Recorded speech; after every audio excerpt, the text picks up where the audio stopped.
아마 여러분 이번 시간에 아주 여태까지 몰랐던 사실들을 알게 되는 시간일 것 같아요. 병원에 가서도 아마 알 수 없는, 의사들이 얘기 안 하는 그런 얘기 해드릴게요. 같이 이렇게 함께 나누면서 한 시간 조금 안 되게, 왜냐하면 또 골밀도 측정을 또 해야 되니까요.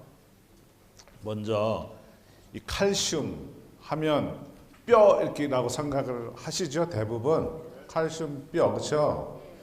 그런데 저는 칼슘 뼈라고 생각하지 않아요. 칼슘은 심장이다라고 생각을 해요. 우리가 심장이라는 이 심장의 의미도 있지만 아주 가장 중심적인 그런 역할을 한다 해서 심장이라고 말씀을 드리는 거예요. 비디오 한번 볼게요. 비디오 한번 뭐 생로병사에서 나온 걸 간단하게 짜게 가지고 들려드리는 거예요. 한번 비디오 한번 보여주실래요? 그렇죠. 칼슘이 이렇게 중요한 역할을 한다는 건 아마 100명이면 한두 명 아실까. 나머지 부분은 대부분 칼슘 하면 뼈 이렇게만 생각을 해요. 너무나 중요한 역할을 하기 때문에 칼슘은 뼈에다가 저장해 놓는 거예요. 너무 중요해서. 그런데 여러분 아마 갑상선 저하증, 항진증에 대해서 많이 들어보셨을 거예요. 그런데 그 갑상선이 뭐 하는지도 잘 모르시는 분들이 너무 많아요. 그냥 호르몬 약만 드시지. 그 갑상선, 부갑상선이 바로 칼슘을 넣었다 뺐다 하는 작용을 해요. 너무나 중요하기 때문에 심장도 움직여야 되고요. 우리 DNA를 복제하기 위해서는 칼슘이 없으면 안 돼요. 그래서 칼슘을 부족하게 되면 뼈에서 얼른 빼내야 돼요. 우리가 운동하면서 다리에 쥐가 난다거나 마비가 생기는 일은 칼슘 부족 때문에 일어나는 현상이에요. 연세가 드셔서 나이가 드셔서 손발이 차고 저려움이 있는 것은 칼슘 부족함이 대부분이에요. 너무나 중요하기 때문에 그 칼슘을 뼈에다가 저장을 해요. 우리 몸에 혈액이 피가요. 저 같은 경우 한 80kg 나가니까 한 4리터 정도 될 거예요. 4.5리터 정도. 50kg 나가시는 분은 한 3리터 정도 돼요. 그러면 3리터 되는 그 피에는 약 300mg의 칼슘이 들어있어요. 그 300mg을 항상 일정하게 유지시켜 주는 역할을 하는 것이 이렇게 그 나비 넥타이처럼 생긴 갑상선이 그 역할을 해요. 이 갑상선이 만약에 갑상선 저하증이 생긴다 하면, 갑상선 저하증이면 칼슘을 피로 못 빼내는 역할을 하는 거예요. 갑상선 항진증이다 그러면 갑상선 호르몬이, 부갑상선 호르몬이 많이 나와서 뼈에서 칼슘을 막 뺐어요. 그래서 갑상선 항진증에 걸리게 되면 뼈가 많이 손실이 돼요. 그래서 갑상선이 우리 몸에 엄청난 중요한 역할을 한다는 거죠. 근데 칼슘은 그 중요한 역할을 하는 그 칼슘을 갑상선이 담당을 하는데 그 칼슘이 우리가 통증을 느낀다든가, 이런 다리 이렇게 때려서 이렇게 두뇌에서 통증을 느낀다든가, 그 다음에 단백질 합성, 우리 몸의 단백질 합성이라든가, 당의 그 조절이라든가, 이런 게 다 칼슘하고 연관되어 있어요. 그래서 우리가 먹는 칼슘은 위에서 부서져서요, 대부분 십이지장에서 소화 흡수가 돼요. 소화 흡수될 때 많이 들어보셨죠? 바이타민 D. 바이타민 D 형태의 것이 꼭 필요해요. 그리고 펩타이드라는 물질이 필요해요. 펩타이드라는 물질은 단백질이에요. 단백질인데 요 두 놈이 협조를 해서 칼슘이 우리 혈액중으로 들어가게 되면 프로테인 칼슘이 돼요. 갑상선에 반응을 하는 칼슘은 이온 칼슘이에요. 이온 칼슘이 아니고서는 갑상선 호르몬이 반응을 하지 않아요. 그래서 우리가 칼슘을 아무리 많이 먹어도 혈액 중에 이온 칼슘이 되지 않고서는 절대 갑상선 호르몬이 반응을 안 해요. 자, 우리 혈액 중에 3리터의 혈액 중에 300mg이 칼슘이에요. 그런데 이온 칼슘이 50%가 이온 칼슘이에요. 단백질형 칼슘이 40%. 이 노갈 무기염 상태의 칼슘이 10%예요. 만약에 이것이 오버가 되면 소변으로 배출되든가요. 소변으로 배출되지 않으면 혈관에 쌓여요. 콜레스테롤하고 결합하면서 혈관에 쌓여요. 혈관에 쌓이는 현상을 뭐라고 그러냐면 칼시피케이션이라고 그래요. 석회화라고 그래요. 그게 동맥경화의 주범이기도 해요. 이게 혈관에 쌓이는 것뿐만 아니라요. 뇌에도 쌓이고요. 전립선에도 쌓이기도 해요. 아무데나 다 쌓여요. 이 칼슘은. 칼슘이 적게 먹어도 칼슘 대사가 제대로 되지 않으면 어디건 다 쌓여요. 한국 사람보다 서양 사람들이 칼슘 함유된 제품들을 더 많이 먹어요. 치즈나 우유나. 그런데 그 사람들은 그런 칼슘들이 뼈로 안 들어가고 대부분 쌓여요. 그래서 동맥경화, 심장마비 이런 것들이 더 많아져요. 이렇게 섭취한 칼슘이 프로테인형 칼슘이 되면요. 우리가 어깨 석회화되면서 어깨에도 쌓이게 되고요. 무릎에도 쌓이게 되고 사방 곳곳에도 다 쌓여요. 많이 먹는다고 좋은 건 아니죠, 칼슘이. 그리고 이온 칼슘으로 되지 않고서는 절대로 칼슘이 갑상선을 활성화시키지 않기 때문에 뼈로 들어가지가 않아요. 우리가 필요한 거는 우리 근육을 움직이고 하는 데 있어서는 이 이온 칼슘이 근육으로 움직여요. 아까 심장을 움직이듯이요. 그래서 그 갑상선 호르몬은 우리가 뼈를 생성시키는데 태아 때 생성된 뼈는 7살 때쯤 7년쯤 되면 바뀌게 돼요. 그리고 우리 뼈는 7년에 한 번 100% 바뀌어요. 그래서 그것이 35살까지 5번이 바뀌어요. 일생 동안요. 근데 바뀔 때마다 뼈가 아주 반듯반듯한 세포로 만들어지면 정말 튼튼한 뼈를 갖게 되고요.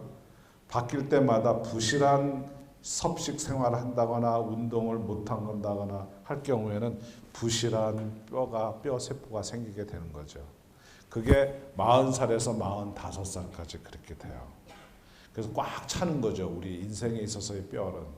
그 다음부터는 뼈가 생성되지가 않고 그 다음부터 이제 뺏기 시작을 해요. 일생 동안 뺏는 거죠.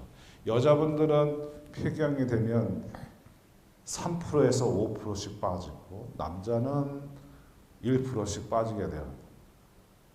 그러니까 여자분들이 훨씬 더 골다공증이 많아지는 거죠. 여자분들은 50살이 넘으면 3명 중에 1명이 골다공증이에요.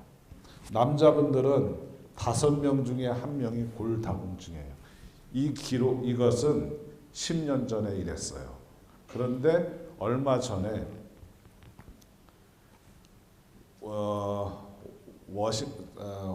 워싱턴 저널인가 여기서 나왔는데요. 3명 중에 1.3명으로 늘었고요. 남자는 4명 중에 1명으로 늘었어요. 그러니까 여러 가지 섭식의 문제, 스트레스 이런 걸로 인한 결과라고 봐요. 그래서 또 얼마 전에는 덴마크에서 한 25만 명을 추적 조사를 했어요. 50대 때 뼈가 건강한 뼈를 가진 사람하고 건강하지 않은 그러니까 골다공증 뼈를 가지고 있는 사람하고 수명을 조사를 해봤어요. 20여 년 동안. 약 12.5년이 차이가 나요. 건강한 분은 이만큼 더 오래 사는 거죠. 12년을. 뼈가 부실한 분은 이렇게 적게 살아요. 그럴 수밖에 없는 게 심장에 부정맥이 생기는 것, 아까 심장 보셨죠? 쥐심장이지만 칼슘이 부족하게 되면 부정맥이 생겨요.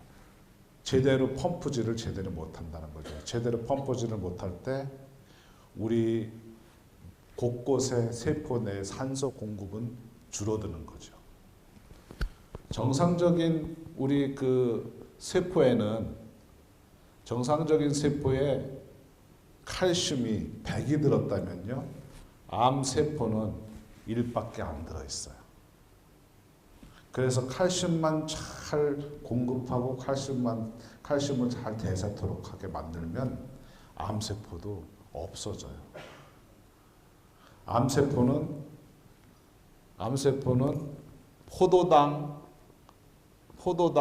포도당하고 칼륨만 가지고 대사를 해요. 칼슘도 필요 없고 산소도 필요 없어요. 그러면서 발생시키는 것이 젖산이라는 걸 발생을 해요. 젖산은 우리 몸을 산성화시키는 역할도 하고 뿐만 아니라 암이 잘 번식할 수 있도록 만들어주는, 환경을 만들어주는 역할을 해요. 그래서 무엇보다도 중요한 게 우리 칼슘은 정말 뼈가 아니라 진짜 심장 같은 물질이다라는 거죠. 그래서 아주 그 칼슘이 얼마나 중요한지. 아마 알츠하이머 들어보셨어요. 치매 중에서 아마 신문에도 아마 그런 말 나오죠. 베타 아밀로이드라는, 베타 아밀로이드. 그건 단백질이에요. 우리 모든 몸에 단백질 안에 칼슘이 들어있는데요. 그 단백질은 정형화되어 있어요. 이렇게 스트럭처가 되어 있어요. 근데 베타 아밀로이드 단백질은 무정형화되어 있어요. 그냥 이렇게 모양새가 없는 거죠. 그게 해마세포를 공격하면 그게 이제 바로 알츠하이머 증세가 나타나는 거죠. 그런데 거기에 칼슘만 잘 공급한다면 그 무정형화된 단백질이 정형화되면서 없어지는 거예요. 그래서 그 미국의 신경학회나 존스 홉킨스 대 하버드대에서는 알츠하이머를 치료할 수 있는 열쇠는 칼슘이다라고 이렇게 못 박아요. 그만큼 칼슘이 중요하다는 거죠. 우리 머리뼈에서 빠져나오는, 골다공증처럼 빠져나오는 칼슘은 우리 그 두뇌 세포를 그렇게 엉망으로 만들 수가 있어요. 그래서 칼슘이 이렇게 중요해요. 지금 그 신생아들 이렇게 보면요, 한국의 신생아들은 48%가 칼슘 결핍이에요. 칼슘 결핍으로 인해서 생기는 그런 정신적인 질환이 간질이라든가 자폐라든가 ADHD 여러 가지 질병들이 있죠. 그것이 결혼 정년기에 있는 여성들이 제대로 섭식을 하고 운동을 하고 그러면 전혀 그런 일이 없는데 점점 심각해져요, 아이들이요. 아마 아실 분은 아시겠지만 정자가 난자를 찾아가는데 정자에 눈이 있는 것도 아니거든요. 근데 사람으로 얘기하자면 눈봉사가 심리 밖에 있는 초가집을 찾아가는 거랑 마찬가지예요. 정자 그 한 마리가 난자를 찾아가는데. 근데 어떻게 찾아갈까요, 걔가? 동물적 본능으로요? 정자를 둘러싸고 있는 정액 내에는요, 칼슘이 있어요. 그래서 칼슘이 웨이브를 일으켜서 칼슘 파가 생겨서 난자한테 부딪히는 신호를 정자 머리에다가 줘요. 그래서 정자가 그걸 쫓아 찾아가는 거예요. 얼마나 신기한지 몰라요. 이게 부족하면요, 불임이 돼요. 그래서 산부인과 의사 선생님들도 이 연구를 많이 해요. 우리 몸에 칼슘은 진짜 알파에서부터 우리 몸 안에서 없어서는 안 될 진짜 오메가까지라고 말씀드리고 싶어요. 그런데 그냥 의사들이나 보통 신문지상이나 칼슘은 뼈 이렇게만 생각을 해요. 수많은 바이타민 샵이나 시장에 칼슘 제품들 너무너무 많죠. 그런데 골다공증은 더 많아지고 심해져요. 그 칼슘이 바이타민 D하고 마그네슘하고 이런 협조를 받아서 우리 몸에 들어간들 뼈로는 안 들어가는 거예요. 여태까지 소비자들은 우리들은 속아왔어요. 제약회사들로 속아왔어요.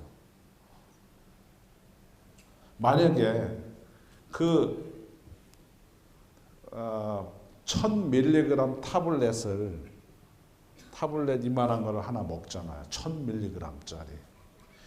다 흡수가 안 된다고 해도 10%만 흡수된다 해도 100mg이에요. 그죠? 100mg. 우리 몸에 300mg이 들어있다고 했어요. 그런데 아요닉 칼슘이 50%니까 150mg이에요. 150mg인데 이게 100mg이 이 안으로 들어가서 150mg 아요닉 칼슘으로 바뀐다면 250mg이 되는 거거든요. 그럼 우리 몸은 난리가 나요. 주체를 못해요. 컨트롤이 안 돼요. 그런데 1000mg 타블렛을 먹었어도 아무 일도 없어요. 그렇죠? 아무 일 없어요. 그거는 바로 프로테인형 칼슘으로만 들어갔기 때문에 아무 일도 없는 거예요. 요 150mg이요. 151이나 151.5가 되면요. 바이러스가 살아남지를 못해요. 메르스요, HIV요, 살아남지를 못해요. 왠지 아세요? 그런 바이러스는 RNA 번식을 해요. RNA는 RNA 중간에는 인이라는 게 있어요. 인산. 칼슘이 완전 천적이에요. 아요닉 칼슘이 들어가면 바로 그 RNA는 인히빗 돼요. 불활성화가 돼요. 그래서 절대 바이러스가 이런 상태에서는 살아날 수가 없어요. 우리가 감기 걸릴 때 현상 있죠. 오싹하잖아요. 이렇게 오싹하잖아요. 오싹할 때 뼈에서 체온을 유지시키기 위해서요. 칼슘을 빼나와요. 이 칼슘은 아마 마이토콘드리아라고 들어봤을 거예요. 마이토콘드리아 안에 칼슘이 없으면 발전을 못해요. 열을 못 내요. 그래서 우리가 오싹해서 추울 때 빨리 열을 내게 하기 위해서 뼈에서 칼슘을 얼른 뺐어요. 뺐을 때 칼슘만 나오는 게 아니에요. 뼈에는 이 칼슘만 있는 게 아니라 인산 칼슘 형태로 저장되어 있기 때문에요. 인하고 같이 나와요. 인이 나오면 그 인은 산을 띄어요. 산성을. 그래서 우리 혈액을 산성으로 만들어요. 산성으로 만들면요. pH가 정상적인 pH가요. 7.3에서 7.4예요.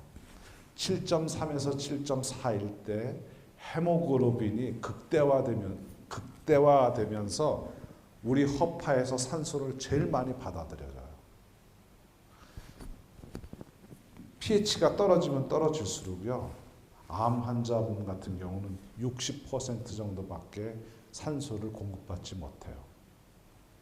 아마 정육점에 간다거나 식당에 가서 육회를 드셔보신 분은 아실 거예요. 육회 드실 때 어떤 부분은 선홍색처럼 빨갛고 어떤 부분은 시커머 죽죽해요. 그리고 정육점에서 고기 사면 겉에 부위는 선홍색을 띠는데 속을 훌딱 들춰보면 거무죽죽해요. 꼭 상한 것처럼. 우리 피에는 헤모글로빈이라는 게 있는데 그 철분이 가운데 있어요. 그 철분은 산소하고 결합하면 빨갛게 돼요. 그렇죠? 철이 녹슬면 빨갛게 되듯이 산소하고 떨어지면 거무스름하게 돼요. 그래서 고기가 산소하고 접한 부분은 선홍색처럼 빨갛게 된 거고요. 중간에 뒤집어서 속 안에 있는 고기는 산소가 없었기 때문에 거무죽죽하게 돼요. 그래서 우리 동맥피는 선홍색이고 정맥의 피는 거무스름해요. pH가 이렇게 정상적일 때 허파에서 산소를 충분히 공급을 하기 때문에 우리 몸 구석구석에 필요한 그런 산소를 공급받아서 노폐물도 제거하게 되고 모든 대사를 제대로 할 수가 있는 거죠. 그게 바로 이 pH를 이렇게 유지시키는 것이 여기서 칼슘이에요. 우리 혈액 중에 칼슘이에요. 엄청 중요한 역할을 하는 거죠. 너무 중요해서 그래 뼈에다가 집어넣어 놓고 쓰는 거예요. 그래서 제대로 못 쓰면 갑상선에 문제가 있으면 어떤 분은 뼈 밀도를 측정했는데 뼈가 엄청나게 좋아요. 근데 항상 피곤해하고 안 좋대요. 뼈는 좋은데 부갑상선에 문제가 있을 때 그래요. 은행에 돈은 잔뜩 있는데 라면만 먹고 사는 거나 마찬가지예요. 그러니까 제대로 제때 이게 역할을 해준다면 필요할 때마다 뼈를 칼슘을 빼쓰게 되는 거죠. 그런데 이제 호르몬제를 드시는 분들이 있어요. 호르몬제를 갑상선 저하증이든 항진증이든 호르몬제를 딱 일정한 양만 드세요. 10ml다, 5mg이다. 그러면 그날 필요한 칼슘만 뺐어요. 우리가 정상적인 갑상선을 갖고 있으면요. 우리가 오늘은 100이라는 일을 하게 되면 100이라는 일을 할 만큼의 칼슘을 뺐어요. 50의 일을 하면 50만큼만 칼슘을 뺐어요. 그런데 갑상선에 문제가 있는 분은 100을 일하든 50을 일하든 똑같은 양의 칼슘을 뺏쓰게 돼 있어요. 그 호르몬 약 그게 조절을 하니까. 그래서 호르몬제를 드시는 분은 그 수준에 맞춰서 일상생활을 해야 피곤함이 없지. 좀 지나친 일을 하면 까부러지듯이 그냥 누울 수밖에 없을 정도로 피곤해해요. 그렇게 갑상선도 갑상선이 칼슘하고 그런 중요한 역할을 한다는 거죠. 어렸을 때는 이 조골세포라는 게 있어요. 뼈에는 파골세포가 있고 조골세포가 왕성하게 활동을 해요.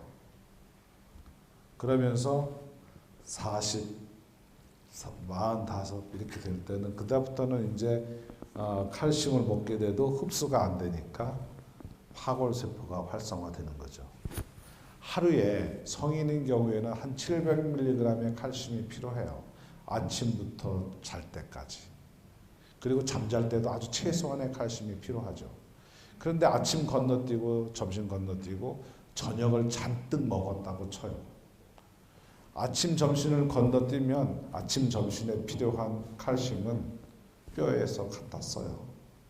그리고 저녁에 잔뜩 먹어가지고 한 900mg의 칼슘을 먹었어요. 그럼 저녁 때만 필요한 칼슘만 남겨놓고 나머지는 배설을 하든가 아니면 혈관에 쌓여요. 그러니까 골고루 이렇게 소식하면서 분배 있게 섭식하는 게 무엇보다도 중요해요. 그래서 건너뛰지 말고 어떤 거든지 골고루 드셔야 되고. 그리고 또 중요한 거, 뼈는 그렇게 스폰지처럼 되어 있어요. 겉에는 이렇게 강한 뼈로 되어 있고 속은 스폰지처럼 되어 있어요. 그래서 뼈를 강하게 하면 어떻게 해야 되느냐고 질문을 많이 하세요. 그러면 저는 잘 드시고 운동하시라고. 그러면 걷는 거 산책도 운동 아니냐고 그래요. 걸을 때 이렇게 걷게 되면요, 우리가 무게 중심이 그래비티 포스, 그냥 중력 때문에 세로로 된 뼈들은 그래도 유지를 해요. 세로로 된 뼈는. 이 가로로 된 뼈들이 다 없어져요. 노인분들이 그래서 옆으로 딱 삐뚤쳐지면서 넘어질 때 똑 부러지는 이유가 가로 뼈들이 없어서 그래요. 그래서 산책 같은 건 운동도 아니고요. 저는 얘기가 스포츠 댄스 하시라고 그래요. 스포츠 댄스. 땀을 흘리면서 막 이렇게 비틀치면서 하는 운동. 우리 뼈에 로드가 걸리는, 무리가 약간씩 걸리는 그런 운동을 해야만 이 옆에 뼈까지 튼튼하게 돼요. 그래서 운동도 그냥 산책 말고 그런 운동을 하셔야지 뼈를 건강하게 오랫동안 유지하실 수가 있는 거죠. 정말 뼈의 밀도만 올리면 평균 수명이 늘잖아요. 선교 일을 하시면서 건강이 무엇보다도 중요하잖아요. 저는 여기에 이렇게 와서 여러분들한테 이런 말씀 전하는 게, 제가 원주민 캐나다에서 인디안들 참 많아요. 인디안 마을에 가서 이렇게 뼈 밀도도 재주고 하는데, 인디안들은 보면 뚱뚱하고 먹는 게 형편없어요. 그저 그냥 햄버거 같은 거 그런 걸 먹는데, 아이들이요 정말 놀랐어요. 3살부터 10살까지 웃는데요, 정말 제대로 된 이빨을 가진 애들이 하나도 없어요. 전부 다 임플란트. 그냥 입을 벌리고 웃는데 전부 그 파일을 박은 거예요, 이빨에다가. 그래서 햄버거 먹기에는 나쁘진 않죠. 그냥 햄버거 그냥 뭐 우물우물해서 다 생기니까. 전부 다 캐나다 정부에서 그냥 다 무상으로 그렇게 해줘요. 거기서 그런 원주민들 선교 사역을 하는 선교사님들 이렇게 보면 정말 자기 몸 안 가리고 하세요. 그런데 원주민들은 이렇게 아이들이, 캐나다 원주민들 몽고 반점이 있어요. 이 동양인처럼. 그래서 한국인이 이렇게 가면 참 잘해줘요. 그런데 5년, 10년 선교 사역을 하시다가 그분 선교사님이 만약에 건강이 나빠서 물러서게 되면 이어받을 사람이 새로운 분이 나와야 되는데 안 되는 거예요, 그게. 그러니까 건강이 만약에 무너지게 되면 그 선교 사역도 중단하는 일이 거의 비일비재한 것 같아요. 그래서 선교사님들 무엇보다도 중요한 게 뼈 건강만 지키신다면 이 12년은 넉넉히 더 연장하실 수가 있는 거죠, 사역을. 조금 이제 스크린을 보면서 한 15분 정도 더 말씀드릴게요. 그리고 이렇게 혹시 Q&A 질문하실 거 해서 질문하시면 더 뭐랄까 유익하게 되더라고요, 이 강의가. 네.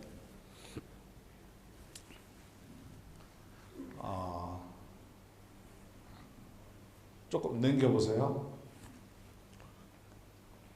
다섯 번째. 이게 세포예요. 세포인데 잘 보이실라나 모르겠어요.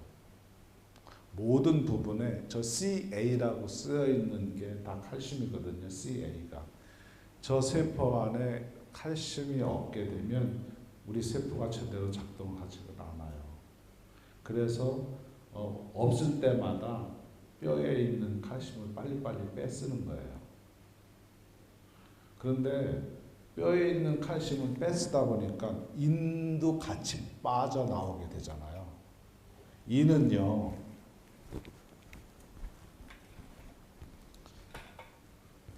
그래서 혈액 검사할 때 꼭 한번 알아두시면 좋을 것 같아요. 혈액 검사할 때요. 근육내나 무릎 같은 데 관절에 석회화된다고 해요. 칼슘이 쌓이는 현상, 석회화된다고 할 때. 피 100cc당요. 칼슘은 약 9mg 있어요. 칼슘은요. 이는 4.5mg 정도 있어요. 100cc의 피 안에. 이 두 개를 곱해가지고요. 60이 넘으면, 이 두 개를 곱해서 60이 넘으면 그때부터 칼시피케이션 현상이 일어나요. 그러니까 칼슘을 자꾸 빼다 쓰면 인이 많아져가지고 60이 넘어요. 그러면 이거 지금 뭐 40 정도밖에 안 되지만 계속 더 빼쓰게 되면 이게 6, 칼슘은 10 이렇게 올라가서 60이 바로 올라가져요. 그럴 때 석회화가 진행이 돼요. 동맥에 심장에 석회화가 일어날 때 심장마비가 생길 수가 있는 거죠.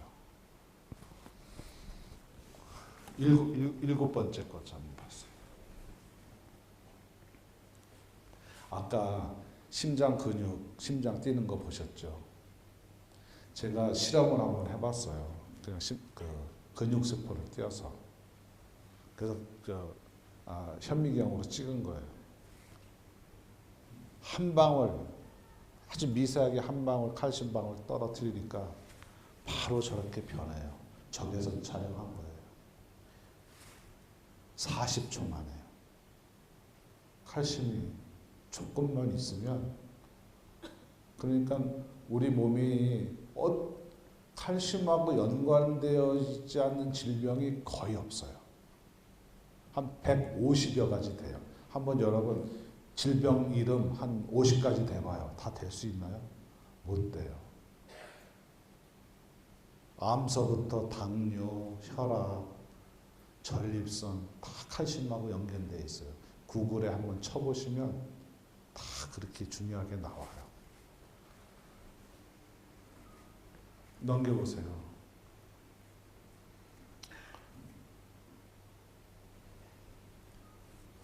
칼슘이 부족하면 의사들이 이 말을 써요. 칼슘이 부족하면 골 흡수가 진행된다고.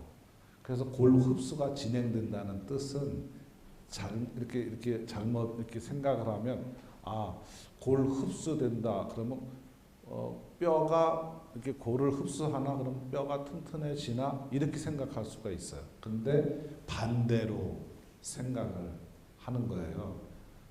우리 몸이 안 좋을 때 칼슘이 필요하니까 뼈에서 칼슘을 뺏는다는 의미예요. 그래서 골 흡수가 진행된다. 그래서 뼈가 손실이 된다. 이런 뜻이에요. 의사들이 이런 표현을 쓰는데 다 뼈보다 중요한 게 우리 인체의 다른 기관들이니까 그렇게 해요. 그런데 이제 골다공증에 걸리게 되면 골다공증 치료제라고 있어요. 병원에 가면 뼈가 25% 정도가 손실이 되면 25%가 손실이 되면 골다공증이라고 그래요. 이때서부터 한국 병원, 어느 나라 병원이든 골다공증이라고 그래요. 그러면 보험 혜택도 되고. 그럴 때 뭐를 처방을 하느냐면 파골세포를 움직이지 못하게 하는 약제를 써요. 그 파골세포를 움직이지 못하게 약제 쓰는 약이 비스포스포네이트라는 약제예요. 한국에 여러 이름으로 많이 나와 있어요. 알렌드로네이트, 라이즈드로네이트, 포사맥스 엄청 많은 이름이 들어. 골다공증 치료제인데 그거는 뼈를 이렇게 코팅을 해요. 그래서 뼈에서 칼슘이 못 빠져나오게 해요. 이거를 쓰는 거는 뭐 약사나 의사 출신들은 이 약제를 안 먹는 분들이 참 많아요. 잘못해서 부러지면 부러지는 게 아니라 부서져요. 연탄재처럼 너무 딱딱해져서. 그리고 만약에 여기서 무슨 염증이 생긴다든가 하면요, 뼈 괴사가 일어나요. 턱뼈 괴사가 제일 많이 일어나요. 충치 이런 그 염증 문제 때문에. 그래서 임플란트 할 때는 골다공증 치료제를 3개월이나 6개월 전서부터 끊어야 돼요. 왜냐하면 여기를 열어놔야 되니까. 골다공증 치료제는 뼈 밀도를 올리는 것이 아니라 뼈 밀도가 더 낮아지는 것을 막아주는 거예요. 그 치료제는 아니죠. 방지해 주는 거죠. 여태까지 골다공증 치료제 이렇게 처방받으면서 한번 의사들한테 한번 문의해 보세요. 골밀도 올릴 수 있냐고. 절대 안 올라가요.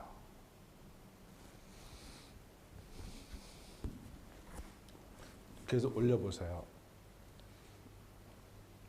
우리 뼈는 저 같은 경우는 아마 한 뼈의 무게가 한 13kg 정도 될 거예요. 10kg에서 13kg 돼요. 근데 그 중에서 칼슘만은 한 1.3kg 돼요. 한 10% 돼요. 뼈 무게에. 그러니까 뼈는 칼슘만 있는 것이 아니라 단백질도 있고 지방도 있고 물도 있고 여러 가지로 이루어져 있어요. 그런데 이제 나이가 들면서 지방분이나 저 콜라겐 같은 거 이런 게 빠져나가면서 딱딱하게 되죠. 노인분들이. 그래서 그게 경질화된다고 그래요. 그러니까 뼈는 뼈의 구성 그 밑에 뭐라고 되어 있냐면 수산화인회석이라고 되어 있어요. 저게 케미칼 분자식이에요. 아까 제가 간단하게 썼지만 저런 식으로 되어 있어요. 그 다음에요. 계속 올려보세요. 시간이 안 될 것 같아서. 잠깐만요. 여기서 뼈 안에는 혈관이 지나가요. 뼈 안에 혈관이 지나가는데 그 혈관 안에 타이로이드, 파라타이로이드 호르몬이 들어가기 때문에 뼈가 파괴가 되고 뼈가 만들어지기도 해요. 그래서 저런 형태의 그림으로 뼈가 이렇게 이루어져 있어요. 그 다음에요. 21번째. 예. 우리 몸은 여러 가지 미네랄이 있지만요. 제가 조사해 본 바로는 쉬운 6가지의 미네랄이 있어요. 근데 현대의학으로 미네랄들이 어떤 미네랄이 어떻게 작용한다고 하는 거에 있어서는 그렇게 많지가 않아요. 한 10서너 가지밖에는 안 돼요. 나머지 40여 가지의 미네랄은 무슨 작용을 하는지 몰라요. 하지만 그런 미네랄들이 우리 몸에 들어있어요. 아주 소량씩이라도. 그 중에서 가장 많이 들어있는 것이 오른쪽 중간쯤에 CA라고 써있는 저 칼슘이에요. 저 칼슘은 자기 혼자서의 역할도 하지만 다른 미네랄들하고 저렇게 칼슘하고 왼쪽에 이렇게 연결된 Mg라고 되어 있는 게 마그네슘이에요. 저렇게 상호 보완 작용을 하면서 우리 몸에서 일을 해요. 그런데 그 중에서 하나라도 부족하게 되면 질환이 생기게 되는 거죠. 직접적으로 칼슘의 영향을 받는 것들이 가장 많아요. 그 다음에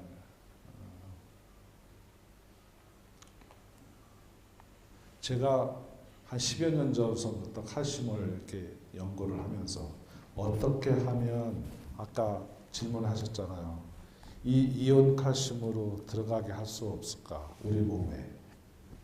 지금은 대부분 1000mg을 이렇게 먹어도 프로테인 칼슘으로 밖에는 안 되니까. 여태까지 아무리 바이타민 뭐 이런 걸 함께 먹어도 골다공증, 골밀도를 올리지를 못하니까. 그래서 제가 이제 그런 연구를 계속 하던 중에 새로운 물질을 하나 개발을 했어요. 그것도 칼슘이에요. 일반적인 칼슘. 작은 양이라도 직접적으로 혈관에 이온 칼슘으로 들어갈 수 있는 거예요. 우리 고등학교 때 뭐 한국이나 어디 뭐 미국이나 캐나다나 고등학교 때 배우는 게 있어요. 바이올로지 시간에, 생물학 시간에. 이렇게 흡수되는 과정을 액티브 트랜스포트라고 그래요. 누구의 도움 받아서 흡수되는 형태. 그걸 액티브 트랜스포트라고 그래요. 저 위에 보면 우리 섭취한 칼슘 중에 95에서 80%는 거의 다 배설을 해요.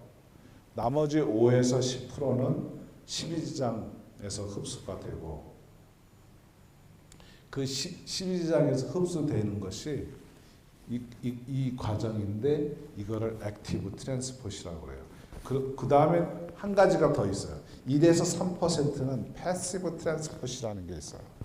이거는 입안 점막에서 통과되는 것들이에요. 우리가 피부에다가 파스처럼 발라가지고 피부를 통해서 우리 몸에 흡수시키게끔 하는 약들이 요즘 개발되고 있어요. 일반적인 칼슘은 그렇게 들어가지가 않아요. 그런데 이렇게 들어가게 할 수 있는 방법이 없을까 해서 그거를 연구를 했었어요.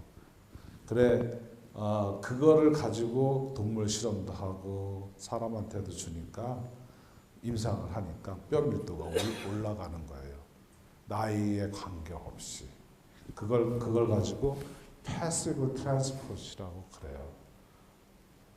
일반적으로 대사가 돼서 우리가 아요닉 칼슘으로 되는 것이 가장 적합한데, 이제 나이가 들면서 흡수율이 떨어지고 아요닉 칼슘으로 안 되니까 이제 조금 이렇게 말할까 피지컬리 물리학적으로 좀 다르게 만든 거죠. 칼슘의 구조를 다르게 만들어서 우리 몸에 잘 흡수될 수 있도록 만든 거죠. 다음에요. 좀 전에 말씀드렸던 거고요. 그 다음에요.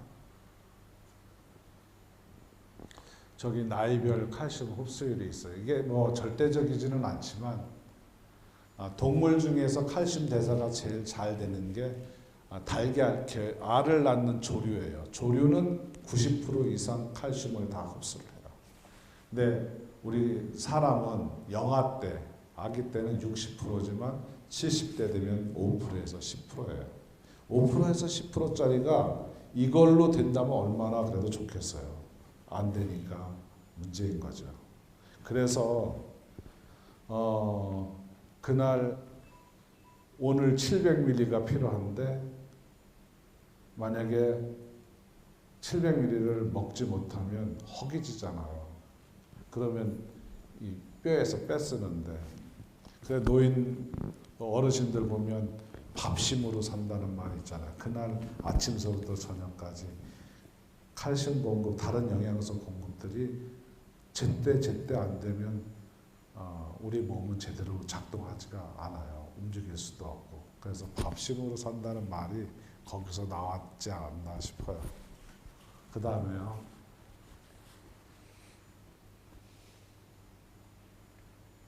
아까 처음에 말씀을 드렸죠. 지금 우리 장병들이요. 한 7, 8년 전에 한국보건사회부에서 1병, 2등병들을 상대로 해서 정자의 수를 체크해 봤어요. 측정을 해 봤어요. 일반적으로 한번 남자들은 사정을 하면 1억 마리에서 1억 5천만 마리의 정자가 방출되는데, 지금 사병들은요 3천만 마리밖에 안 돼요. 불임이 심각한 거죠. 그래서 시험관하기 하잖아요. 근데 시험관하기 하다 보니까 쌍둥이하고 삼둥이가 막 생겨요.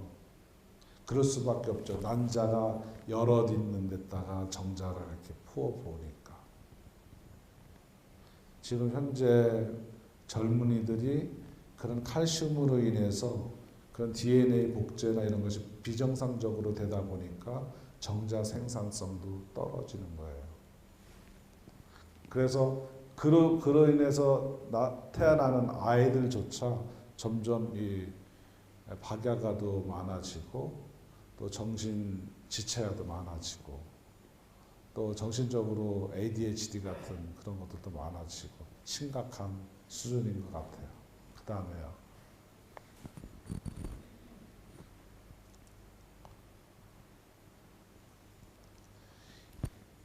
그 칼슘이 이온 칼슘이 되기 위해서는요.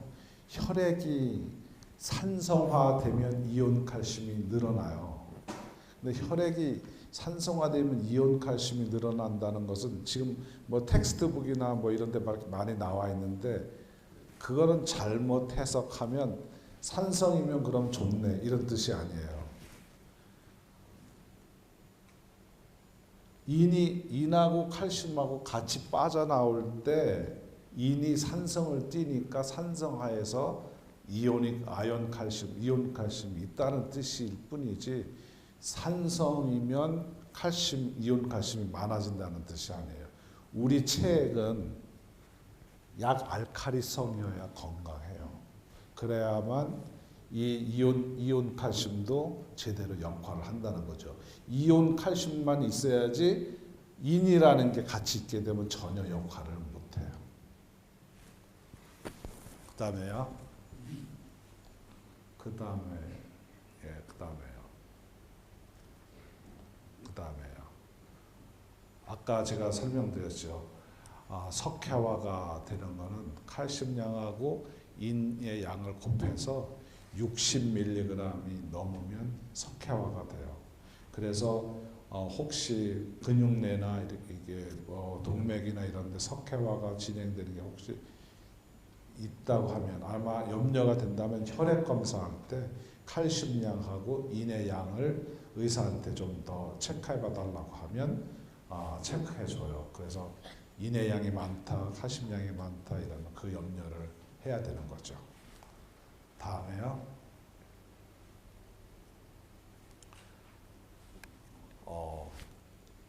지난번에 제가 발리에서 동남아 선교사님들 골밀도를 측정해 드렸어요. 대부분 너무너무 안 좋으세요. 정상인에 비해서 30-40%의 뼈 밀도가 손실됐어요. 물론 연세도 많으시죠. 보통 15년, 20년, 30년 이렇게 하신 분들이니까. 근데 저는 그것만 보지 않아요. 더운 지역에서 땀을 많이 흘리게 되면 그냥 운동해서 빼는 땀이 아니라 가만히 있으면서 흘리는 땀. 그게 제일 안 좋아요. 그러니까 사우나 할 때 흘리는 땀도 좋은 게 아니에요. 물론 가끔 어쩌다 한번 하는 건 괜찮겠지만 자주 하게 되면 그 땀을 통해서 칼슘이 계속 빠져나오게 돼요. 그래서 운동에서 꼭 운동하면서 땀을 빼고 운동을 통해서 빠져나온 그 칼슘은 다시 리커버리가 돼요. 그래서 운동하고 섭식 무엇보다 중요한데 우리가 사골이나 멸치 같은 거 이렇게 먹잖아요. 사실 멸치 뼈도 인산 칼슘으로 되어 있어요. 이 인산 칼슘이 쪼개지지 않는 한 칼슘은 절대 우리 몸에 들어가지가 않아요. 한 가마니를 멸치를 먹어봐요. 골밀도가 올라가나. 진짜 소 한 마리 사골국을 다 드셔보세요. 골밀도가 올라가나. 인산 칼슘 형태로 되어 있기 때문에 위안 삼아 우리가 그냥 먹는 거죠. 그렇죠? 절대 뼈 밀도가 올라가지는 않아요. 이게 잘려져야 올라가요. 그리고 한국에서는 시금치를 그냥 드시지는 않더라고요. 서양의 캐나다에서는 시금치를 날로 샐러드로 해서 먹어요. 그런데 제일 미련 맞아요. 시금치는 옥살레이트 칼슘으로 되어 있거든요. 그래서 절대 생으로 먹게 되면 오히려 칼슘을 빼서 나가요. 그래서 살짝 데쳐 먹는 것이 가장 좋아요. 모든 식물들은 데쳐 먹는 게 좋아요. 잎사귀가 두툼하고 이런 것들은요. 상치나 얇은 것들은 괜찮은데 두툼한 것들은 데쳐 먹는 게, 또 의심스럽다 싶으면 데쳐 먹는 게 제일 좋아요. 어떤 그 텍사스 유니버시티인가 거기에서 농구 선수들 뼈 밀도를 한번 측정해 봤어요. 한 시즌당 한 6% 이상 뼈 밀도가 낮아져요. 땀으로 빼야 하는 그 칼슘 때문에. 근데 그들은 먹는 것이 왕성하기 때문에요. 다 채워져요. 이것이. 그래서 전혀 문제가 안 돼요. 그러니까 그냥 이렇게 여기서도 그때 그 발리의 그랜드인 그 호텔에 그 호텔 그 인도네시아 사람들을 몇 명을 체크업을 했어요. 줄을 서 있더라고요. 자기도 해달라고. 그런데 35, 뭐 36 여자분들인데 다 뼈 밀도가 안 좋아요. 어떤 이유인지는 모르겠지만 섭식하고 날씨와 관계되어 있는 것 같아요. 그리고 요번에 한 지금 60여 분 선교사님들 체크업 해드렸거든요. 사실 오늘 아침서부터 했으면 더 많이 해드렸을 텐데 여기 전기가 불안전해요. 불안전해서 못해가지고 저쪽으로 갔더니 잘 되더라고요. 저쪽 숙소는 좀 안정화되어 있더라고요. 60여 분 해드렸는데 젊으셔서 그런지 대부분 좋으세요. 대부분 좋으신데 그럼에도 불구하고 안 좋으신 분들 꽤 많았어요. 좀 신경을 좀 써야 되지 않을까 싶어요.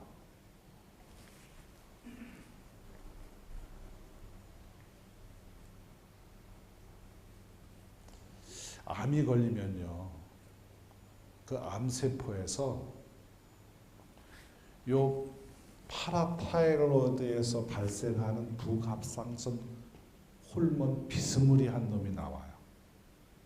암세포에서. 이 파라타이로이드 그 호르몬은요, 이 파골세포를 활성화시키는 역할을 해요. 쓸데없이. 그래서 암이 걸리게 되면 뼈 밀도가 그때부터 급성스럽게 나빠져요. 그래서 암 전문의들은 칼슘 제제를, 칼슘 서플리멘트를, 보조제를 꼭 먹으라고 그래요. 환자분들한테. 그런데 안 들어가요. 오히려 소화 장애를 일으키게 해요. 어쨌든 평상시에 요 밸런스만 잘 맞춰주면 암도 안 걸리고요. 또 수명도 연장되고, 특히 이제 나이 드시면 제일 겁나하는 거 있잖아요. 암보다도 더 무서운 거. 치매잖아요. 정말. 그것도 안 걸려요. 골다공증 있는 분하고 없는 분하고 한 3배 정도 차이가 나요. 치매가 2가지가 있잖아요. 알츠하이머형이 있고 혈관성 치매가 있고. 혈관성 치매는 딱 뇌 혈관 같은 게 막혀서 그 경색이 되면서 죽어가는 거예요. 한쪽이. 근데 알츠하이머는 안에서 그 단백질이 생성되면서 치매가 걸리는 거고요. 근데 칼슘 농도만, 혈중의 칼슘 농도만 제대로만 유지만 시켜준다면 정말 장수하고 100살, 200살 사셔도 전혀 알츠하이머 문제 없어요. 그 다음에요.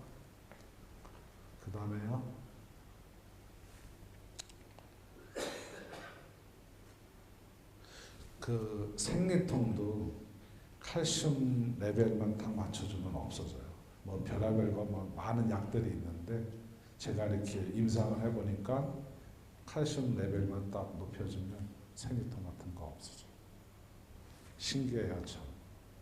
그리고 무릎 관절 같은데 무릎 관절 연골에는 그 혈관이 안 들어가 있어요. 그래서 이제 퇴행이 되면 칼슘이 빠져나오면서 그 연골이 물렁물렁하던 게 경질화돼요. 딱딱해져요. 그리고 움직일 때마다 이제 조금씩 바스러지기 시작하는 거죠. 그게 퇴행성 관절염이라고. 염증도 생기고요. 그게 칼슘이 잡아주지를 못해서 그래요. 단백질, 콜라겐 같은 것들. 그 다음에요.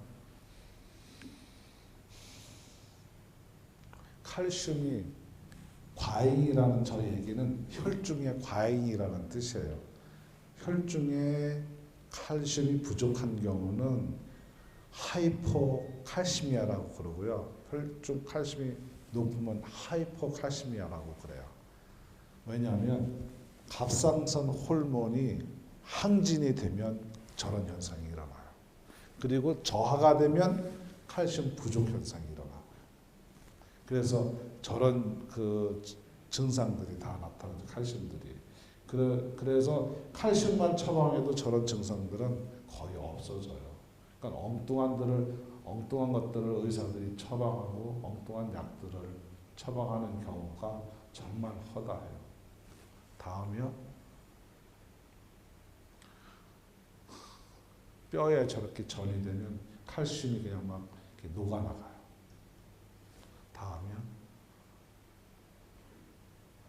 다음이요.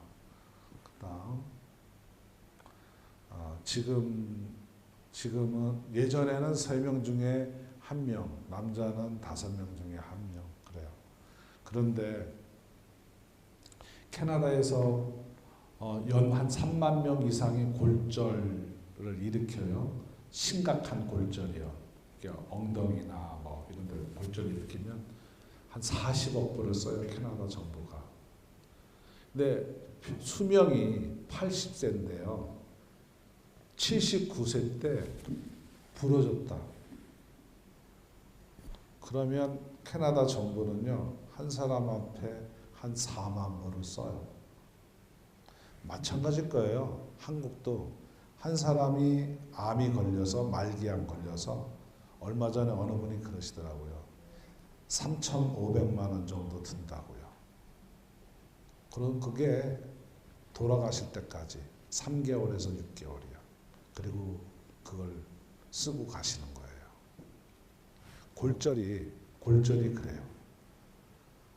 편안하게 가실 수도 있는데 한번 골절되면 1년 내에 사망할 확률이 30-40%가 돼요. 그러니까 우리는 젊은 사람도 열흘을 아마 병원에 눕혀놔 봐요. 반 환자되죠. 송장되죠. 그런데 나이 드신 분이 골절돼서 병원에 입원해놓고 6개월 정도 있으면 오래 가지 못해요. 대사부터가 달라요. 특히 휠체어 타고 다니는 캐나다는 그게 많아요. 이렇게 자동으로 이렇게 휠체어 같은 거 다 자기가 손으로 운전하는 거 편한 것 같죠. 수명을 단축시키는 거예요. 조금 힘들고 어려워도 자기 발로 돌아다녀야지 대사가 돼요. 그래야 건강을 유지시킬 수 있지. 좀 힘들고 불편하다고 그런 거 타고 다니면 안 돼요. 오래 가지 못해요. 건강이. 다음에요. 그 다음에 점점 심각해져요. 노인 인구가 늘어나면서 골절로 인한 뼈로 인한 사망률이나 뼈로 인한 그런 사고가 점점 더 많아져요. 선진국들 다 그런데 한국도 아마 심각한 것 같아요. 이제 노인 인구가 늘어나면서. 그 다음에요.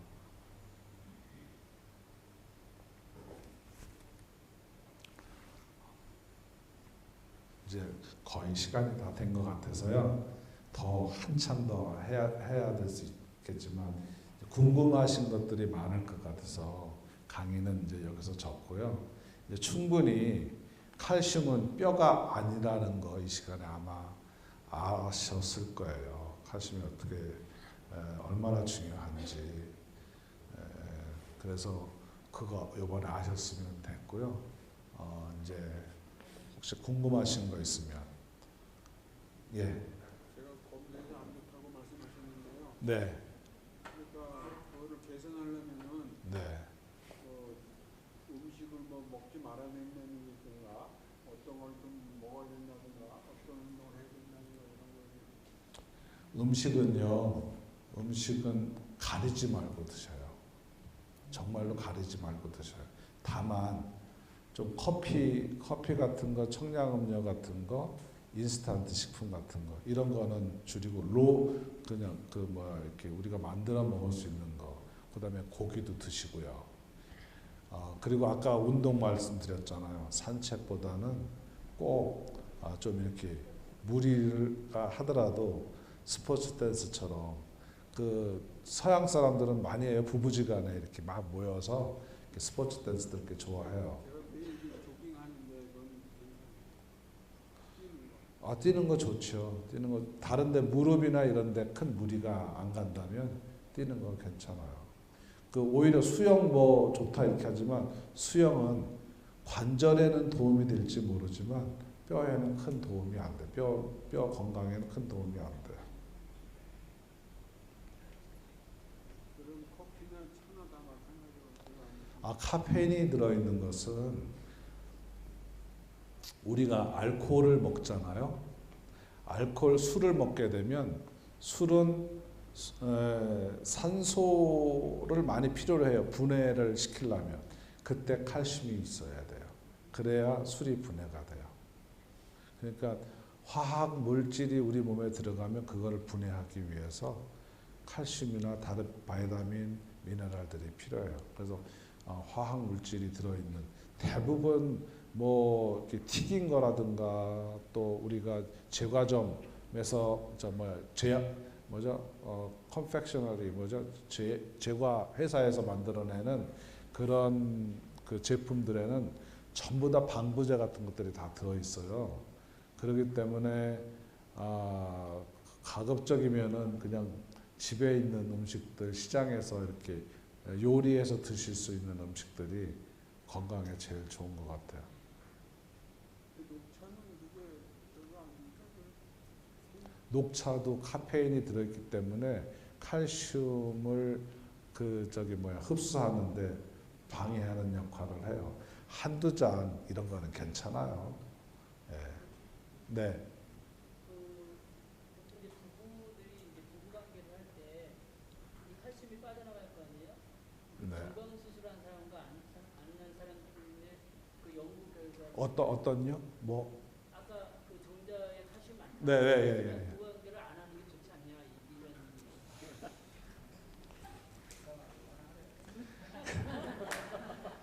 그런데 선교사님 그 얘기 들어보셨어요? 황소 불알 깐다고? 들어보셨어요?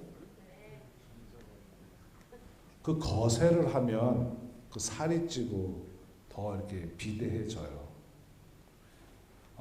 생식 기관이 있는 그런 그 동물들은 거세를 하면 건강해져요. 그쪽에 에너지가 안 빠져나가니까. 그런데 가치관을 어디에 두느냐가 중요한 거죠. 칼슘이 좀 빠져나가면 어때요? 부부 관계가 더 좋아지고 그러면 엔도핀도 돌고 좀 빠져나가면 어때요? 저는 그렇게 생각하는데 그렇지 않나요? 거기에 이제 정관 수술을 한 사람과 안 한 사람의 차이는 어떤 거? 그 차이가 있나요? 그것까지는 구별해서 안 해봤어요. 그거 해볼 걸 그랬네요. 그렇죠? 그런데 저는 무엇보다도 이렇게 감사하고 기쁘게 생활하는 거 그것만큼 좋은 거 없다고 생각해. 건강해요. 그게 진짜 웃으면서 생활하는 것이 건강에 정말로 무엇보다도 아마 지놈 프로젝트를 끝낸 지가 아마 5, 6년 됐을 거예요. 그렇죠? 그때 빌 클린턴이 아마 발표했을까요? 그렇죠? 지놈 프로젝트. 그것만 끝나면은 우리의 그 모든 질병들로부터 해방될 수 있겠다라고 아마 그렇게 발표도 한 적이 있었을 거예요. 그런데 지놈의 위에 있는 게 있더라고요. 지놈의 위에 있는 게. 웃음에는요, 지놈이 맥을 못 주더라고요.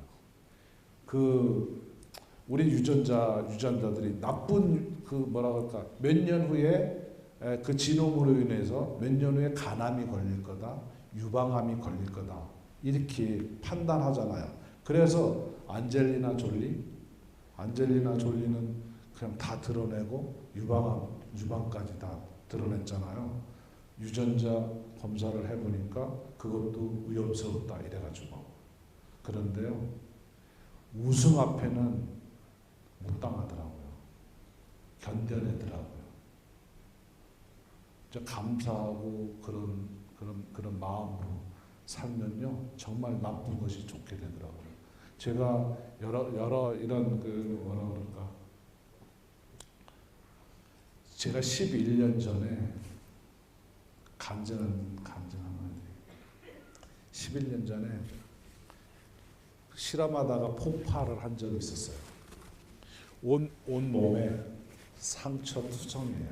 제가 이 어깨는 이 사발만한 만큼 이게 실험 화학 물질이 덮쳐가지고요. 얼굴을 한번 보여드릴까 싶으네. 저기다가 제 얼굴 3분의 2가 다 날아갔었어요. 3분의 2가요. 정말 흉할 만큼 미라가 됐었어요. 제가 45% 화상이었었어요. 온몸 전체가. 그래서 옆에서는 막 비명소리에 죽어나가는 사람도 있고요. 제가 한 열흘간을 입원했는데 죽어나가는 사람이 꽤 많더라고요. 얼굴은 진짜 퉁퉁 부어가지고요. 이게 붕대로 싸만 걸 우리 집사람이 사진을 하나 찍어놨었어요. 그래가지고 이런 거 한번 흉해가지고 그랬는데요. 정말 은혜 가운데 이 얼굴은 흉터 하나 없이 싹 없었어요. 여기에 있는 상처는 진짜 손바닥보다도 더 큰데 의사가 절대 그냥은 안 되니까 여기 허벅지 살을 여기다 붙이자고 하더라고요. 근데 이것도 감쪽같이 그냥 스스로 나와버렸어요. 제가 이런데 이렇게 제가 제 호주머니 해서 이런데 오게 된 동기는 제 삶이 제가 혼자 사는 삶이 아니다라는 생각 때문이에요. 그래서 제가 이제 내일 모레면 저도 이제 60대거든요. 정말 한계 너무 없더라고요. 여태 뒤돌아보면요. 그래서 이거라도 알려드려서 선교사님들 10년이라도 좀 더 건강하게 살게 하시면 주의 일, 선교 일을 더 많이 더 연장해서 하실 수 있겠다. 그래서 오늘 좀 시간이 됐으면 발리 대회 때 제가 체크업했던 그 보고서가 있어요. 뼈밀도 보고서. 그래서 선교 단체, 파송교회나 선교회나 아셔야 되겠다. 우리 선교사님들이 뼈는 그냥 한 부분이지만 이거를 통해서 정말 그저 그냥 성경책만 가지고 바이블만 가지고 파송하는 것이 아니라 사역장으로 가는 게 아니라 건강을 더 지켜주면서 해야 사실 전투병인데 총하고 총알만 주면 어떡해요. 혈압약 먹고 당뇨약 먹고 다른 약들도 그냥 이렇게 입에 털어나가면서 현장에서 그 환자들, 병자들이 총 들고 싸우는 거나 마찬가지고 얼마나 가겠어요. 그래서 저는 가능하면 시간 나면 이렇게 불러주시면 이렇게 와서 간증도 하고 진짜 제가 간증하면 한 2시간 정도나 해야 돼요. 3시 반까지니까 예.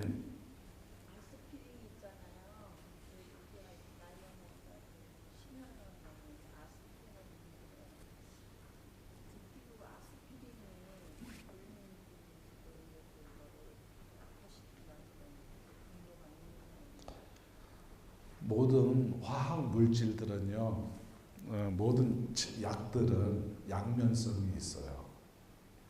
좋은 점도 있고 나쁜 점도 있고. 의사가 아까 그 골다공증 치료제 한 가지만 말씀드렸는데 에스트로겐 그 비스포스포네이트는 파골세포를 이렇게 꼼짝 못하게 만드는 거예요.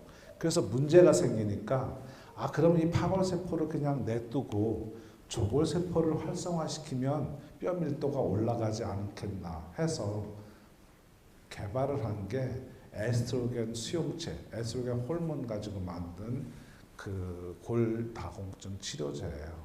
그런데 그것도 역시 좋은 면도 있고 나쁜 면도 있어요. 골밀도를 조금 올리거나 아니면 유지시킬 수 있는 역할을 해요, 에스트로겐이. 그런데 유방암을 일으키는 원인도 되기도 해요. 그러니까 유방암이 사람마다 다 달라요. 만약에 5%밖에 안 된다면 내가 걸리면 그건 100%예요. 그래서 에스트로겐 호르몬을 처방받아도 먹지 않는 여자분들이 많죠. 아스피린도 마찬가지예요. 심장병에 좋은 역할도 하지만 반대로 그런 아스피린을 우리 간에서 분해하기 위해서는 칼슘이 필요해요. 그래서 칼슘을 빼나가는 거죠. 모든 의약품들은 다 양면성을 갖고 있어요. 그런데 의사가 어떤 걸 더 먼저 프라이어티를 하느냐, 이게 위중하면 이 위중한 것부터 처리를 해야 되니까 그 사이드 이펙트가 나는 것도 감수해야죠. 근데 그거는 의사가 정말 현명하게 잘 판단해야 되죠. 제가 보니까 여러분들 이렇게 병원에서 갑상선에 문제가 있는데도 불구하고 골밀도에 대한 것을 전혀 등한시하는 의사들도 있더라고요. 알아서 그런 건지 몰라서 그런지는 몰라도 저 같으면 바로 골밀도 측정하라고 그랬을 거예요. 뼈는 부서지면 정말 노동력 상실할 뿐만 아니라 본인에도 큰 고통이 돼요. 자기 의사는 펜 떼가지고 그냥 처방전만 그냥 이렇게 하면 되지만 본인 환자한테는요. 제가 어떤 분 그 혈액 검사표 같은 거 이렇게 제가 보면 최소한 30분은 제가 봐야 이 사람이 뭐가 문제가 있고 뭘 어떻게 해야 되겠다고 어드바이스를 해줄 수가 있어요. 1분, 2분 가지고는 택도 안 돼요. 그런데 얼마나 많은 환자들이 병원을 찾아요. 서울대 병원만 해도 30초에서 1분이에요. 한 사람 보는데요. 막 그냥 계속 돌아요. 돌고. 몇십 명, 몇백 명을 보는지 몰라요. 그것도 특진이면서. 제가 그걸 호르몬제를 먹고 있는 갑상선을 수술해가지고 그래서 그 골밀도가 그래서 이렇게 많이 나빠지는 건가요? 그러니까 이제 갑상선이 두 가지가 있어요. 요것만 잘 조절하면 뼈에서 칼슘 빠져나오는 것을 아주 최소한도로 하면서 조절할 수가 있거든요. 그 약의 호르몬제 그 도시지를 가지고. 그런데 그거를 조금 엉뚱하게 조금 높였다든가 낮췄다든가 이럴 경우에는 사실 우리 오늘 하루 필요한 돈이 2만 원인데 더 빼쓰는 거죠. 막 3만 원, 4만 원 필요한 거 이상으로 다 뺐으니까 뼈가 점점 더 심해지는 거죠. 호르몬제 용량을 점점 줄여가더라고요. 의사가 호르몬 양을 점점 줄여갔는데 그 줄였기 때문에 그렇게 된 거 아닌가? 이제 얼마만큼 하루에 일을 얼마나 하시느냐에 따라서 만약에 피곤을 많이 느끼신다든가 그러면 늘려야 되고요. 피곤을 별로 못 느끼신다 그러면 줄이고요. 그러면 이제 줄이는 거겠죠. 줄인다는 뜻은 칼슘을 더 많이 안 뺏는다는 얘기예요. 그런데 아까 사모님 저한테 얘기하시잖아요. 젊었을 때 말술로 드셨다고. 아니 지금 이제 정상부터 더 나빠요. 아니 그러니까 40살, 40까지요. 풀로 채워야 돼요.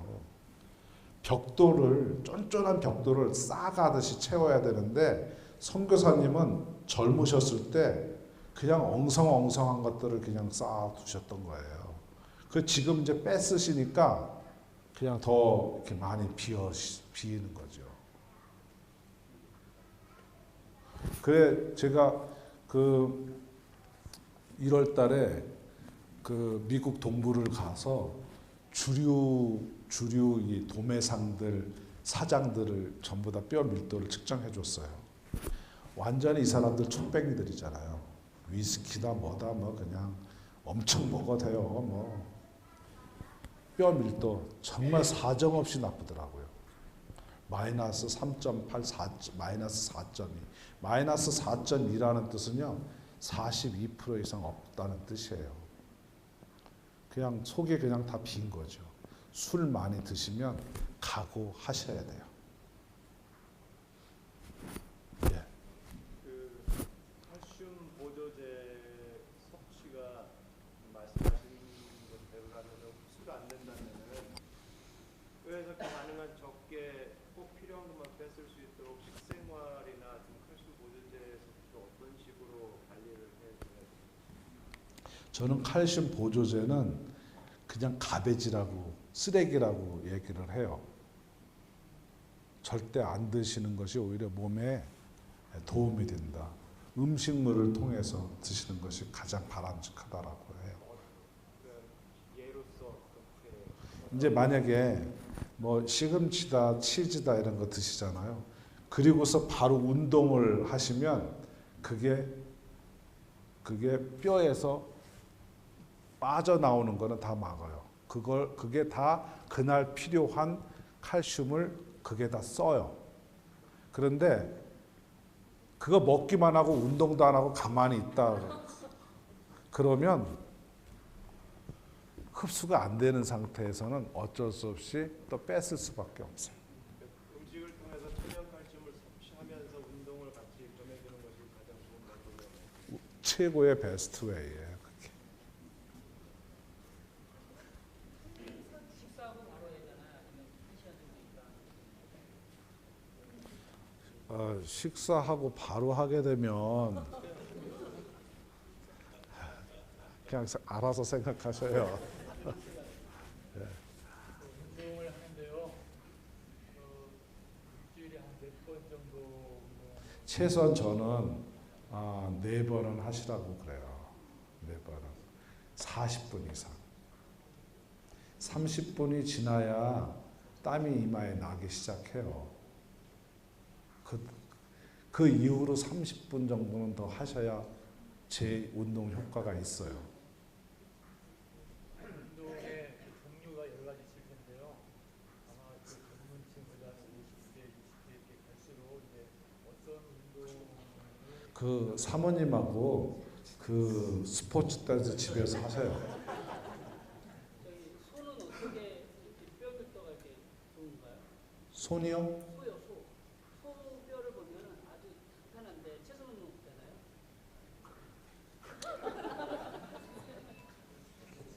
아니, 소 몇 살짜리 소 보셨어요? 아니, 늙은 소. 먹기 위해서 이렇게 사고 그러면 늙은 소는 안 그래요. 늙은 소 형편없어요. 늙은 소는. 젊은 소 보셨겠죠. 젊은 사골. 보통 3년 6개월. 그것도 사실 늙은 거거든요. 3년 6개월도. 그 한국에서 미국 소 사는 게, 사오는 게 그 이전 거 사오잖아요. 뭐죠? 머리에 빠꾸 나는 그것 때문에. 광우병 때문에. 그러니까 젊은 소예요. 그건 아주 속이 쫀쫀하죠. 그러니까 늙은 소를 보셨어야죠. 10년 넘은 소. 운동하는데 아침 운동이 좋겠어요? 저녁 운동이 그 저녁에 운동을 하게 되면요. 저녁에 운동을 하게 되시면 잠을 잘 청하지 못하시는 분들이 많더라고요. 왜냐하면 이게 뇌가 완전히 활성화되어 있어서요. 그러니까 아침 낮이 왜냐하면 낮에 중요한 약속이나 중요한 일이 없으면 아침 운동이 저는 좋다고 봐요. 금식은 어떤가요? 자주 금식을 많이 하시는 절대 하지 마셔요. 생각해 보셔요. 제가 이렇게 말씀드렸잖아요. 그 목사분 요번에 참 저기 뉴욕에 가서 어느 목사님이 요관암에 걸리셨더라고요. 요관암.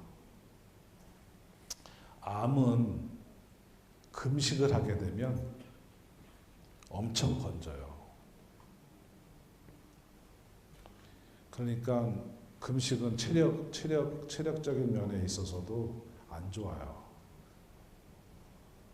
그러니까 오랫동안 하시는 건강할 때는 큰 문제가 없는데 어디가 불편하거나 힘들거나 할 때 오히려 그 암 걸리셨다고 목사님이 그냥 막 금식 14일 동안 하고 막 아이고 닦아시더라고요. 아까 그 말씀하실 때 그 이오닉 칼슘이 그 1%만 더 올라가도 1mm만 더 올라가도 바이러스가 다 죽는다. 네, 예. 그렇게 올릴 수가 있습니까? 자연적으로 몸에 아직까지는 힘들어요. 그게 아직까지는 힘들어요. 자라나는 어린애들한테 칼슘 먹이는 게 어떤 거죠? 쓰레기 건강한 아이들이지만 왜 이렇게 칼슘을 부족되게 먹이잖아요.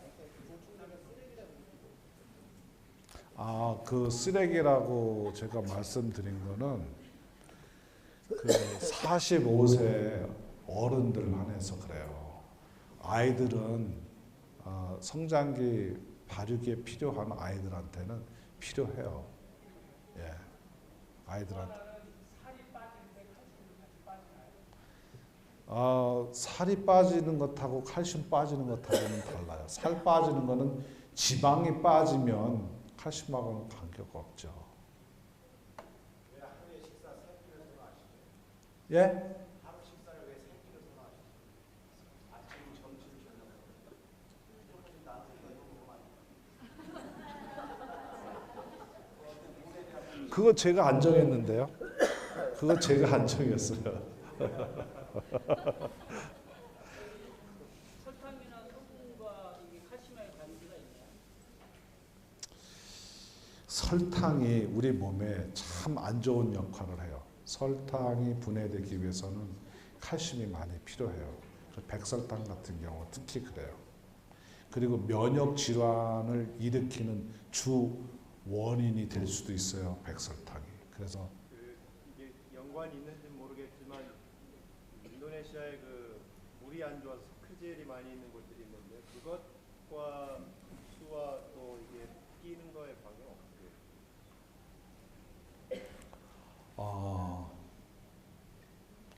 그 단양인가 어디에 가면 종료석이라고 있잖아요. 종료석.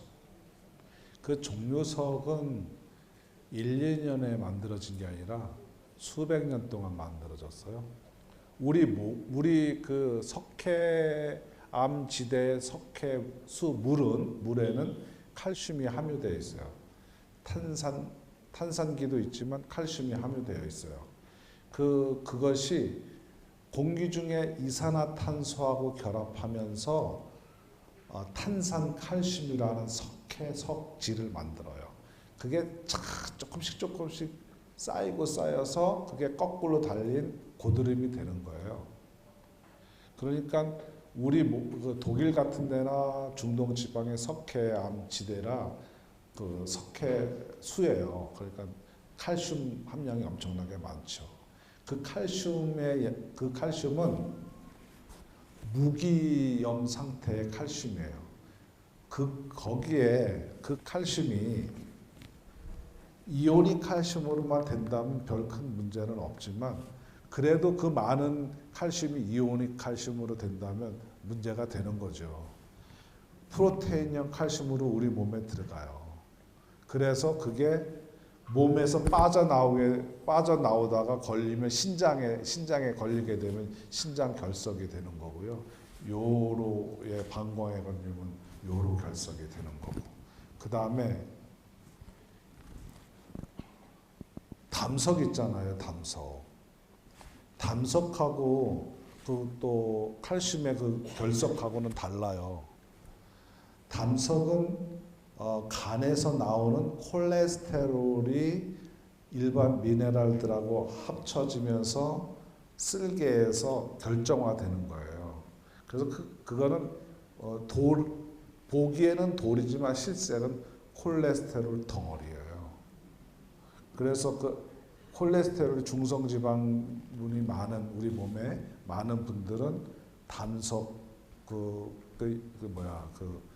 퀘스천을 해야 돼. 담석이 있다는 거를. 그러면 결석이라고 할 것 같으면 그 사람은 칼슘 과잉이라고 볼 수 있나요? 칼슘 과잉이라기보다는 칼슘 대사에 문제가 있다라고 보는 게 타당하죠. 칼슘을 과하게 섭취 안 했는데도 불구하고 결석이 생기는 분들 많아요. 별로 먹지도 않았는데 그 대사가 불량스러워서 그런 거죠.